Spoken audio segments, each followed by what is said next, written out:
এবার একটু শুনবো যে রাসূলুল্লাহ সাল্লাল্লাহু আলাইহি ওয়াসাল্লাম কদরের রাতগুলোতে কি কি ইবাদত করতেন। আমি খুঁজে 5টা আমলের কথা পেয়েছি বিশেষভাবে, কমন যে আমলগুলো সেগুলো তো ছিলই, বিশেষভাবে 5টা কাজ রাসূল সাল্লাল্লাহু আলাইহি ওয়াসাল্লাম এই কদরের রাতে করতেন। 1 নম্বর কাজ হচ্ছে তিনি সারা রাত জেগে ইবাদত করতেন এবং পরিবারের লোকদেরকে ঘুমোতে দিতেন না, উঠিয়ে দিতেন।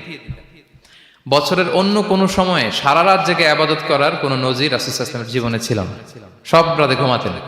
আম্মা জান আয়েশা রাদিয়াল্লাহু তাআলা আনহা বলেন, ইযা দাখালাল আশরু আহিয়াল লাইলা ওয়া আইকাযা আহলা ওয়া জাদ্দা ওয়া শাদ্দাল মিজার। রমাদানের শেষ দশক যখন আসতো রাসূল সাল্লাল্লাহু আলাইহি ওয়াসাল্লাম সারা রাত জেগে ইবাদত করতেন।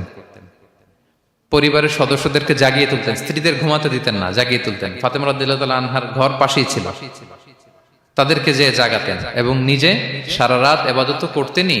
জাদ্দা ওয়া শাদ্দাল মিজার, খুবই বলিষ্ঠ ভাবে, খুব মজবুত ভাবে কোমরে গামছা বেঁধে নামার একটা এক্সপ্রেশন এখানে দেয়া হয়েছে। মিজার, ইজহার মানে হচ্ছে বাংলা করলে হয় লুঙ্গি। লুঙ্গি আমরা যখন খুব শক্ত কোনো কাজ করতে যাই তখন তারা কি করে, খুব টাইট করে লুঙ্গিটা বাঁধে। তার মানে বোঝানো হচ্ছে রাসূল সাল্লাল্লাহু আলাইহি ওয়াসাল্লাম কোমরে ভালো করে লুঙ্গি বেঁধে বা গামছা বেঁধে আটগাট বেঁধে নামতেন শেষ 10 দিনের জন্য। এই সময় তিনি মানে কাউকে কেমন যেন চিনতেন না, সবসময় ইবাদতে মগ্ন থাকতেন। এটা আমরা করতে পারি যে শেষ 10 দিনে, আর যেহেতু 3 দিন বাকি, আমরা একটা স্পেশাল প্ল্যান করতে পারি যে আমরা আমাদের সর্বোচ্চটুকু উজাড় করে দিয়ে লাস্ট 10 ডেজ অফ রমাদানের এই বরকত আমরা হাসিল করব, এটা যেন আমাদের মিস না হয়। তাহলে এটা আমরা একটা পেলাম। 2 নাম্বার হচ্ছে ইতিকাফ করা। রাসূলুল্লাহ সাল্লাল্লাহু আলাইহি ওয়াসাল্লাম রমাদানের শেষ 10 দিন ইতিকাফ করতেন। আমাদের আয়েশা রাদিয়াল্লাহু তাআলা আনহা বলেন, কানা ইয়াতাকিফুল আশরাল আওয়াখির মিন রমাদান। রমাদানের শেষ দশকে তিনি ইতিকাফ করতেন। হাত্তা তাওয়াফাহুল্লাহ, ওনার ইন্তেকালের আগ পর্যন্ত এই অভ্যাসটাই তিনি জারি রেখেছেন। সুম্মা আতাকাফা আজওয়াজুহু মিন বাদে, তারপরে ওনার স্ত্রীরা ইতিকাফ করেছেন। আরেক বর্ণনায় এসেছে ইয়াতাকিফু কুল্লা রমাদান 10 আইয়াম, প্রতি রমাদানে তিনি 10 দিন ইতিকাফ করেছেন। কিন্তু যেই বছর তিনি ইন্তেকাল করবেন সে বছর তিনি 20 দিন ইতিকাফ করেছিলেন। প্রতি রমাদানে 10 দিন, আর যে বছর ইন্তেকাল করবেন সে বছর কয় দিন? 20 দিন তিনি ইতিকাফ করেছিলেন মসজিদে নববীতে। তাহলে আমরা এই রমাদানের শেষ দশকে এটা করতে পারি। 2 নম্বর পয়েন্ট হচ্ছে ইতিকাফ করা। তো আমরা যেন ইতিকাফ করার চেষ্টা করি। ইতিকাফ করতে না পারলে শেষ দশকের রাতগুলো যেন মসজিদে কাটানোর চেষ্টা করি, তা না পারলেও বাসায় যেন এই রাতগুলো আমরা মিস না করি। বিশেষ করে সেন্ট্রাল মস্কে তো অসাধারণ পরিবেশ, এটা হাইলি রেকমেন্ডেড। ইফ পসিবল আপনারা আসবেন, এখানে ইবাদতের চমৎকার পরিবেশ থাকে। 3 নাম্বার হচ্ছে রাসূল সাল্লাল্লাহু আলাইহি ওয়াসাল্লাম এবং জিবরাইল আলাইহিস সালাম যৌথভাবে কোরআন রিভিশন করতেন। খুব ইন্টারেস্টিং।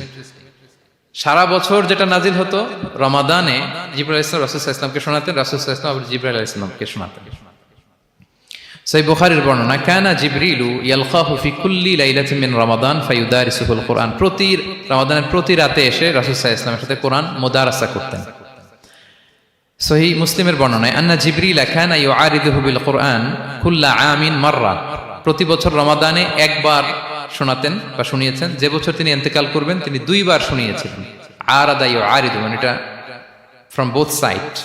আরবি শব্দটা এমন যে জিবরাইল আলাইহিস সালাম শোনাতেন, এরপর রাসূল সাল্লাল্লাহু আলাইহি ওয়াসাল্লাম জিবরাইল আলাইহিস সালামকে শোনাতেন। কোরআন রিভিশন করা। তো এই শেষ দশকের রাতগুলোতে আমরা যেন বেশি বেশি কোরআন পড়ি। কোরআন তেলাওয়াত, কোরআনিক রেসাইটেশন হতে পারে, কোরআনের অর্থ পড়া হতে পারে, তাদাব্বুরে কোরআন হতে পারে, কোরআনের হালাকায় জয়েন করা হতে পারে। ইন ইটস এনি ফর্ম আমরা যেন কোরআনের সাথে অ্যাটাচমেন্টটা বাড়াই লাস্ট 10 ডেজ অফ রমাদানে। 4 নাম্বার কিয়ামুল লাইল করা। রাসূল সাল্লাল্লাহু আলাইহি ওয়াসাল্লাম কিয়ামুল লাইল করতেন এবং কিয়ামুল লাইল শব্দটাকে রাসূল সাল্লাল্লাহু আলাইহি ওয়াসাল্লাম কদরের সাথে জুড়ে দিয়েছেন। সহিহ বুখারীর বর্ণনায় তিনি বলেছেন, মান কামা লাইলাতাল কদরি ঈমানা ওয়া ইহতিসাবা গুফিরা লাহু মা তাকাদ্দামা মিন যামবি। কদরের রাতে যে কিয়ামুল লাইল করে বিশ্বাস নিয়ে এবং নাজাতের প্রত্যাশা নিয়ে, তার পূর্বের সমস্ত গুনাহ আল্লাহ তাআলা ক্ষমা করে দিবেন। তাহলে কিয়ামুল লাইলটা রাসূল সাল্লাল্লাহু আলাইহি ওয়াসাল্লাম বিশেষভাবে কদরের রাতের সাথে সম্পৃক্ত করেছেন। আমরা যেন প্রতি রাতে কিয়ামুল লাইল করি, লম্বা সময় যেন দাঁড়িয়ে থাকি, লম্বা সময় কোরআনিক রেসাইটেশন করি দাঁড়িয়ে থেকে, লম্বা সময় রুকু, লম্বা সময় সিজদা, স্পেশালি সিজদা। আখরাবু মা ইয়াকুনুল আবদু মির রাব্বিহি ওয়া হুয়া সাজিদ ফাআকসিরু ফিহি দুআ। বান্দা যখন সিজদায় থাকে আল্লাহ সবচেয়ে কাছে থাকে। তো আমরা তো আল্লাহর সবচেয়ে কাছে যেতে চাই এই ক্রিম টাইমটাতে, কি বলেন? আমরা যেন লম্বা সময় সিজদাতে থাকি। কিন্তু আমাদের অনেকের যেটা হয়, নামাজে তাড়াহুড়ো, অনেকের সব ব্যস্ততা যখন নামাজে দাঁড়াই এরকম হয়ে যায়। রাসূল সাল্লাল্লাহু আলাইহি ওয়াসাল্লামের সালাত যদি আমরা খেয়াল করি, বিশেষ করে কিয়ামুল লাইলে এত যে সুন্দর ছিল, আম্মাজান আয়েশা রাদিয়াল্লাহু তাআলা আনহাকে জিজ্ঞেস করা হয়েছিল যে হে আম্মাজান, রাসূল সাল্লাল্লাহু আলাইহি ওয়াসাল্লামের কিয়ামুল লাইল কেমন ছিল, কিভাবে কিয়ামুল লাইল করতেন? আম্মাজান আয়েশা দেখেন ওনার এক্সপ্রেশনটা কত সুন্দর। তিনি বলেছেন ফালা তাসআল আন হুসনিহিন্না ওয়া তুলিহিন্না, রাসূল সাল্লাল্লাহু আলাইহি ওয়াসাল্লামের কিয়াম যে কত সুন্দর ছিল, কত লম্বা ছিল, আমায় জিজ্ঞেস করুন, আমি বলতে পারবো না।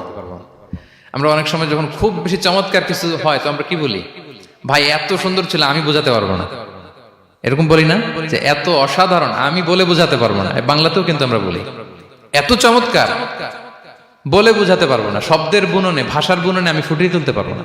তো আম্মাজান আয়েশা এটাই বলেছিলেন ফালা তাসআল আন হুসনিহিন্না ওয়া তুলিহিন্না, রাসূল সাল্লাল্লাহু আলাইহি ওয়াসাল্লামের রাতের নামাজ কিয়ামুল লাইল যে কত সুন্দর ছিল, কত দীর্ঘ ছিল, লম্বা ছিল, আমায় জিজ্ঞেস করো না, আমি বলে বোঝাতে পারবো না।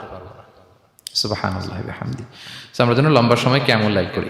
আম্মাজান আয়েশা রাদিয়াল্লাহু তাআলা আনহা আরো বলেন কানা ইয়াকুমু মিনাল লাইলি হাত্তা তাতাফাত্তারা কদামা, এত দীর্ঘ সময় দাঁড়িয়ে থাকতেন, থাকতে থাকতে ওনার পা ফুলে যেত, পা দুটো ফুলে যেত। আপনিও দীর্ঘ সময় দাঁড়িয়ে দেখেন যে পায়ে ঝিম ধরে যাবে, পা ফুলে যাবে, এটা করতেন রাসূল সাল্লাল্লাহু আলাইহি ওয়াসাল্লাম। তো আম্মাজান আয়েশা বলেন ইয়া রাসূলুল্লাহ লিমা তাসনাউ হাযা ওয়া ক্বাদ গুফিরা লাকা মা তাকদ্দামা মিন যামবিকা মা তাআখার, আপনি এত কষ্ট কেন সহ্য করেন নিজের দেহের উপরে?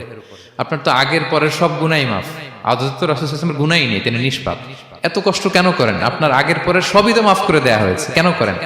রাসূল সাল্লাল্লাহু আলাইহি ওয়াসাল্লাম উত্তর করেছেন আফালা উহিব্বু আন আকুনা আবদান শাকুরা, আয়েশা আমি কি শুকরগুজার বান্দা হতে পছন্দ করব না? আল্লাহ তাআলা আমাকে তার রহম এবং করমে সব মাফ করে দিয়েছেন, কিন্তু আমি কি শুকরগুজার হব না? আমি কি আমার রোলটা প্লে করব না? আমি কি নিজেকে সঁপে দেব না আল্লাহ তাআলার কাছে জায়নামাজে? তো এটা ছিল সংক্ষেপে রাসূল সাল্লাল্লাহু আলাইহি ওয়াসাল্লামের কিয়ামুল লাইলের ধরন। এভাবে তিনি দীর্ঘ সময় কিয়ামুল লাইল করতেন। আমরা যেন এটা করি। সেন্ট্রাল মস্কে কিয়ামুল লাইল এবছরও নিশ্চয়ই হচ্ছে, আমরা যেন অংশগ্রহণ করি। 5 নম্বরে রাসূল সাল্লাল্লাহু আলাইহি ওয়াসাল্লাম দোয়া করতেন। এই কদরের রাতগুলোতে খুব বেশি বেশি দোয়া করতেন। দোয়া নিয়ে আমরা একটা জুমার খুতবা দিয়েছিলাম, সেখানে আমরা বলেছিলাম যে দোয়া হতে হবে খুব আন্তরিক দোয়া, রোবোটিক দোয়া যেন না হয়। আপনার আবেগ, ভালোবাসা, মনের মাধুরী মিশিয়ে, চোখের পানি মিশিয়ে, অশ্রু সিক্ত করে এই দোয়াটা করতে হবে, তাহলে সে দোয়া আল্লাহর কাছে কবুল হবে। আমরা যেন আমাদের ভাব, আবেগ সব ঢেলে দিতে পারি আমাদের দোয়াতে, আমাদের সেজদায়, আমাদের কিয়ামুল লাইলে। এবং যে কোনো ভাষায় কোরআনিক দোয়াগুলো রেকমেন্ডেড, হাদিসের মাসুরগুলো রেকমেন্ডেড। তাছাড়া আপনার নিজের ভাষায় আপনার কি চাওয়া, আপনার কি আকাঙ্ক্ষা, আপনার মনের কষ্ট, যাতনা সবকিছু আপনি আল্লাহ তাআলার কাছে পেশ করুন। এবং আম্মাজান আয়েশা জিজ্ঞেস করেছিলেন ইয়া রাসূলুল্লাহ, আমি যদি কদর পেয়ে যাই আমি কি বলবো এ রাতে? মা আদউ, কি দোয়া করব? রাসূল সাল্লাল্লাহু আলাইহি ওয়াসাল্লাম বললেন তাকুলিন, আয়েশা তুমি বলবে আল্লাহুম্মা ইন্নাকা আফুউন তুহিব্বুল আফওয়া ফাআফু আন্নী। আয়েশা তুমি যদি কদরের রাত পেয়ে যাও এটা বলবে, হে আল্লাহ আপনি ক্ষমাশীল, আল্লাহ আপনি ক্ষমাকে পছন্দ করেন, আল্লাহ তাই আপনি আমায় ক্ষমা করেন। হে আল্লাহ আপনি ক্ষমাশীল, আপনি ক্ষমাকে পছন্দ করেন, আল্লাহ আপনি আমাকে ক্ষমা করেন। এই দোয়াটা আমরা যেন বেশি বেশি করি। আমার সাথে সাথে সবাই একটু পড়ুন মেহেরবানি করে। আল্লাহুম্মা ইন্নাকা আফুউন তুহিব্বুল আফওয়া ফাআফু আন্নী।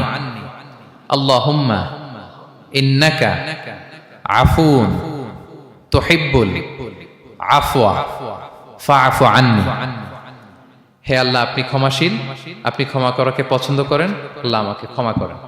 আমরা আমাদের নিজেদের ভাষায় অনেক দোয়া করতে পারবো, কিন্তু রাসূল সাল্লাল্লাহু আলাইহি ওয়াসাল্লামের শেখানো দোয়াগুলো এটা হচ্ছে মানে very precise in wording but comprehensive in meaning.